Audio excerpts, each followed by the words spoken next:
নমস্কার বন্ধুরা, শুভ দুপুর। তো আজ দুপুরে ছিল এই যে সাদা ভাত আর একটু চিংড়ি মাছ দিয়ে কচুর ফুল, আর তার সাথে ছিল একটু ট্যাংরা মাছ ভাজা। এই যে এটা খুব প্রিয় ট্যাংরা মাছ ভাজা আমার। আর সাথে ছিল একটা কাঁচা লঙ্কা, দুটো শসা,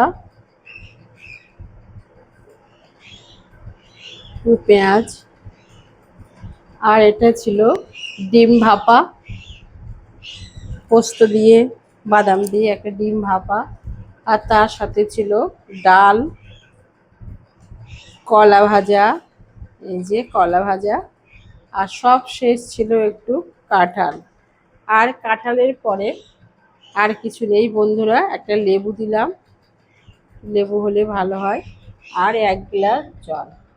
তো এই ছিল আজকে শুভ দুপুর। কেমন হয়েছে বন্ধুরা? টাটা সবাইকে।